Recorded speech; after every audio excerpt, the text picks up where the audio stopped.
Fitness तो हमारे lifestyle का एक इम्पोर्टेंट पार्ट बन चुकी है। Hello guys, you are watching core fitness with Amisha. I am Amisha, a certified fashion designer and a fitness freak. Fit रहने के लिए तो डाइट और वर्कआउट दोनों ही इम्पोर्टेंट है। तो मेरे वर्कआउट की शुरुआत होती है प्री वर्कआउट पीने के साथ। आप चाहो तो प्री वर्कआउट में ब्लैक कॉफी भी पी सकते हो, पर मैं अपनी ब्लैक कॉफी ऑफिस में पी लेती हूँ, तो मैं अपना प्री वर्कआउट ही प्रेफर करती हूँ। प्री वर्कआउट पीने से बॉडी में एनर्जी आ जाती है। बस फिर मैंने अपना प्री वर्कआउट पी के अपना वार्म अप शुरू किया। चेस्ट और ट्राइसेप डे था, तो वार्म अप मैंने अपने पुशअप से शुरू किया। पुशअप्स मुझसे ज्यादा तो नहीं लगते, पर हाँ फिर भी मैं 8 से 10 हर एक सेट में लगा लेती हूँ। वार्म अप के बाद मैंने अपने हैंड स्ट्रप वियर किए और मशीन की सेट और चली गई अपना वर्कआउट करने। मेरी फर्स्ट एक्सरसाइज थी फ्लैट बेंच प्रेस। ये एक्सरसाइज तो मैं स्मिथ मशीन पे ही करना प्रेफर करती हूँ, क्योंकि मैं अकेले वर्कआउट करती हूँ और इस मशीन से मुझे थोड़ी सपोर्ट मिल जाती है। फ्लैट बेंच प्रेस के बाद सेकंड एक्सरसाइज थी इंक्लाइन चेस्ट प्रेस। हमें अपनी अपर चेस्ट को भी ट्रेन करना होता है, इसीलिए हम इंक्लाइन बेंच प्रेस भी करते हैं। मैं तो मोस्टली एक्सरसाइजेस के 4 सेट ही करती हूँ। मैंने फ्लैट बेंच प्रेस के भी 4 सेट ही किए थे और इंक्लाइन बेंच प्रेस के भी मुझे 4 सेट ही करने थे। शुरू मैंने 7.5 kg से किया था, पर उसके बाद मैंने वेट 10 kg कर दिया था ईच साइड। वर्कआउट करने से हमारा ब्लड सर्कुलेशन बढ़ जाता है, जिससे हमारे फेस पे भी ग्लो आने लग जाता है, जो कि आप देख ही सकते हैं। मेरी थर्ड एक्सरसाइज थी इंक्लाइन डंबल प्रेस। इसके 4 सेट में स्टार्टिंग मैंने 5 kg के डंबल से की थी, फिर 7.5, फिर 10 kg और एंड में मैं 12.5 पे पहुंच गई थी। इंक्लाइन डंबल प्रेस अपर चेस्ट डेवलपमेंट के लिए की जाती है। शोल्डर स्टेबिलिटी को भी इम्प्रूव करती है। इस एक्सरसाइज को करने से आपकी चेस्ट बैलेंस्ड और वेल डिफाइंड लगती है और स्ट्रेंथ तो इम्प्रूव होती है। वर्कआउट के बीच में रेस्ट और हाइड्रेटेड रहना भी काफी इम्पोर्टेंट है, इसलिए आपको साथ साथ अपना वाटर इनटेक का भी ध्यान रखना चाहिए। रेस्ट लेना इसलिए इम्पोर्टेंट है क्योंकि जब हम अपना वर्कआउट अगेन शुरू करते हैं तो सेम इंटेंसिटी से शुरू करते हैं जैसा हमने शुरू में किया। पानी पीने के बाद मुझे करनी थी अपनी फोर्थ एक्सरसाइज, जो की थी पेक फ्लाई। ये एक्सरसाइज हमारे पेक्टोरियल मसल्स को हिट करती है। बिगिनर्स को तो पेक डेक मशीन पे ही एक्सरसाइज लगानी चाहिए, क्योंकि इसका मोशन बिल्कुल बैलेंस्ड होता है।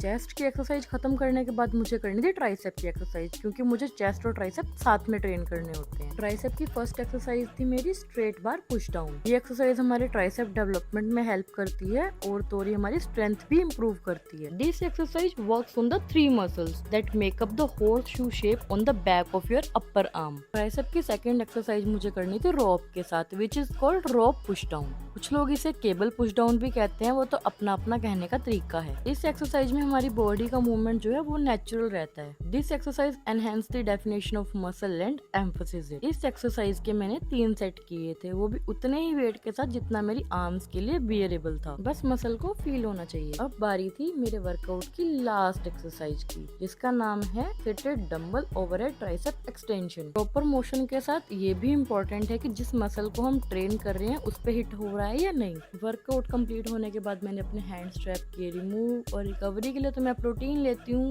और लीन मसल्स के लिए मैं क्रिएटिन लेती हूँ। तो मैंने अपना प्रोटीन और क्रिएटिन को किया मिक्स। रिक्वायर्ड पानी की क्वांटिटी डाल के मैंने किया इसको बहुत अच्छे से मिक्स। अच्छे से शेक करना इसलिए इम्पोर्टेंट है ताकि प्रोटीन के कोई लम्प्स ना रह जाए। बस फिर मैंने पिया अपना प्रोटीन, और प्रोटीन पीने के बाद मैंने सोचा क्यों ना थोड़ा सा फ्लेक्स ही कर लिया जाए। वैसे ट्रेन तो मैंने चेस्ट और ट्राइसेप किए थे, पर मुझे हमेशा अपने ना बाइसेप फ्लेक्स करने में बहुत मजा आता है। फ्लेक्स करके जब आपको लगता है ना आप ग्रो कर रहे हो, तो अलग ही लेवल की खुशी मिल रही होती है। उसके बाद मैं निकल गई अपने घर के लिए। If you like my vlog, to subscribe. Bye bye.